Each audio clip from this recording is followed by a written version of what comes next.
আমরা জিকির করি। জিকির দুই, একটা হইল জেহরি জিকির, একটা হইল সিররি জিকির, আস্তে জুড়ে। দুইটার আলাদা আলাদা ফজিলত এবং প্রয়োজনও আলাদা। জেহরি জিকির গাফলত দূর হয় এবং এই জিকিরের আওয়াজে একজন থেকে আরেকজনের মাঝে তাসির পয়দা হয়। এর এক দলিল দিচ্ছেন যে আমরা হজ যাইতে সময় যে তলবিয়া পড়ি, এই তলবিয়ার আওয়াজ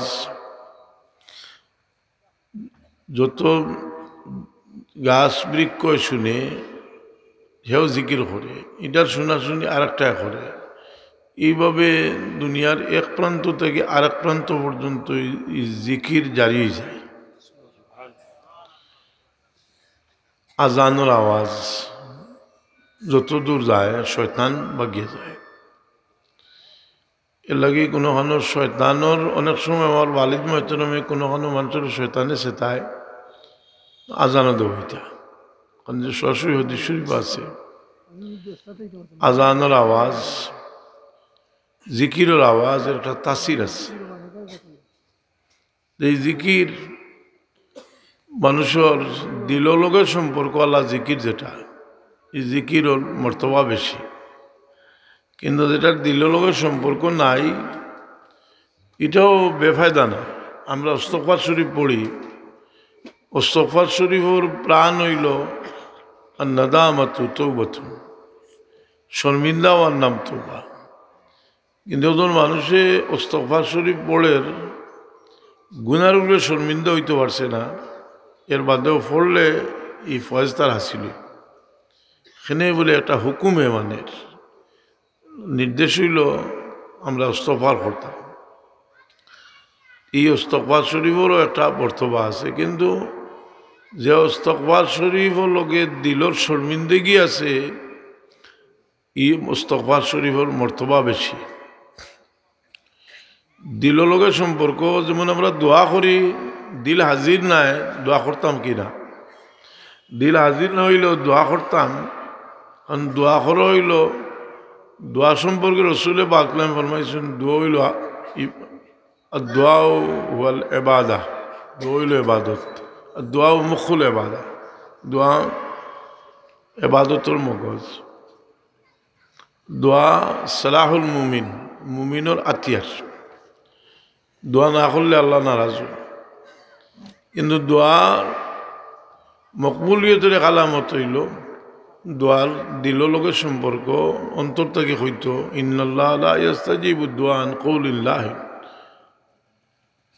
একজন মানুষে দোয়া করে ছাগল রাখাল, মুসা আলাইহিস সালাম যাইরা, মুসা আলাইহিস সালামে তার দোয়া করার দেখিয়া একটু সুপারিশ করলো আল্লাহর কাছে, কইলে আল্লাহ তার দোয়াখান কবুল হইল।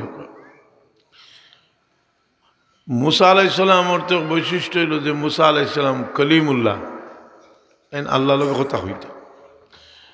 আল্লাহ কইলা যে মুসা এত দোয়া করে তুমি দেখছো, কিন্তু দোয়া তো তার দিল তো হাজির নাই, ছাগল রাখেল আর দোয়া মন ছাগলর গেছে আর দোয়া করে আমার গেছে। তারে কো না তুমি যে দিল ছাগলর দিক থেকে ফিরাইয়া আমার দিকে ফিরাইয়া দোয়া করতো, আমি তার দোয়া কবুল হল।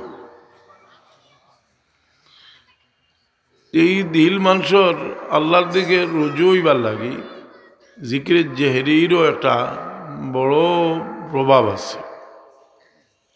খফি জিকির, যে জিকির আস্তে বা আরো আস্তে, একেবারে জবান জিব্বা না লড়িয়া, শ্বাসর জিকির, কলবর জিকির। হযরত সাহেব কিবলা ওয়ালিদ মেহতরমে ফরমাইতা যে নমাজ পড়িয়া তুমি কিছু সময় বইও কিবলার দিকে বইয়া, জিব্বা মুখ জিব্বা না লাড়িয়া, শ্বাস টান দিতে লা ইলাহা ছাড়িতে ইল্লাল্লাহ, আর ধ্যান করিও আল্লাহ আমার সামনে। ইলা করতে করতে আদত হয়ে যাব। সব জিকির আর হাদিস শরীফ দ্বারা সাবিত আছে। এই জিকির দুনিয়ার মশহুর সুফি হল আমলের মাঝেও এগুলো আছে। তো মানুষের এই জিকির দিল থেকে হরি গেলে এই সময় মানুষে আল্লাহর নাফরমানি করে, আল্লাহর ইয়াদ মানুষের দিলতে করি গেলে আল্লাহর নাফরমানি করে। মানুষের নাফরমানি করে তার ব্যবসা বাতি খুব ভালো চলের, মা বাবার নাফরমানি করে, আল্লাহ নাফরমানি করে, পয়সা কড়িও প্রচুর আছে।